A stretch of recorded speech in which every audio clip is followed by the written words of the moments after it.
Welcome to this short video on the role of women in Nazi Germany. Now, as with all these videos, please make sure that you're using the video alongside your class notes, revision notes, exercise books, other materials to build a bigger bank and a clearer picture of knowledge about the role of women in Nazi Germany. So, there are several things that Hitler wanted for women in Nazi Germany. Several roles he wanted for them and several things he wants them to do. The first of which is to be more traditional.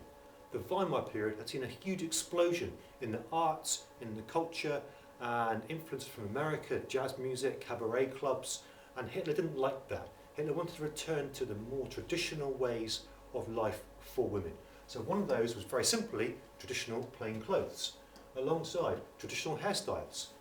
Plaits, buns, and this person here we've got clearly with blonde hair and blue eyes for our Aryan master race. Marriage was a key thing that Hitler believed in. Again, it's a traditional thing. He was encouraging women to get married. If they got married and gave up their job, then they would get a 1,000-mark loan. If they had 4 children, they could keep all of that money. Traditional roles were encouraged. So we've got the 3 ideas of children, church and kitchen. Very traditional, stereotypical roles for women. The housewife, looking after a hard-working husband, looking after the children, keeping the home tidy. And girls were taught about this at school and through groups like the League of German Maidens.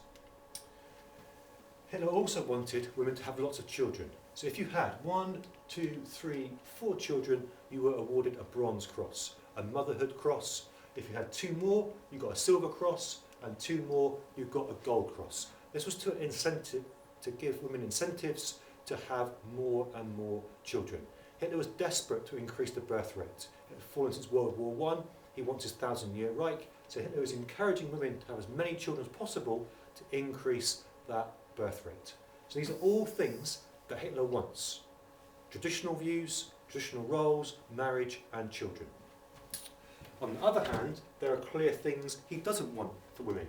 For example, no high heels, no makeup, give up their jobs, don't dye their hair, don't smoke in public, don't go on diets. Again, lots of these things are about the traditional viewpoint. Dyeing your hair, makeup, high heels, not traditional, therefore Hitler doesn't really want it.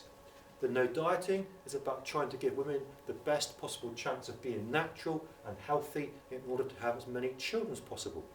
If they give their jobs, they can become housewives, but also if they give their jobs, then they're going to leave room for men who are unemployed to take their roles and therefore also reduce unemployment. So we've got clear strategies and clear ideas as to what Hitler's trying to achieve, which leads us to work out how effective were Hitler and the Nazi policies towards women. Well, on one hand, they were successful because the birth rate did increase. In 1914, before World War I, there were 2 million children born in Germany.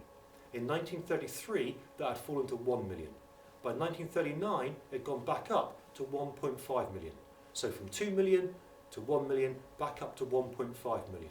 So on one hand, it has been effective because the birth rate has increased since 1933. However, on the other hand, it hasn't reached the levels from before World War I, so therefore Hitler has not been as successful as he would have liked. Secondly, in terms of women giving up their jobs, Hitler encouraged it at the beginning. It was a key policy of the Nazis to encourage women to give up their jobs. Key people, for example, Goebbels, his wife Magda, was used in propaganda films to persuade women about looking after themselves and being housewives and giving up their jobs. However, by 1939, and particularly as World War II has more and more effect on Germany, women returned to work. So the policy of women not working to allow them to have more children is starting to be reversed by 1939. So on one hand, it has been effective because they've been at home. On the other hand, and more importantly and more significantly, overall, it hasn't been that effective because more women are in work at the end of 1939 than were in 1933. So, We got our recap on some key points, we've got some key stats for both sides, and we've got an overall judgment.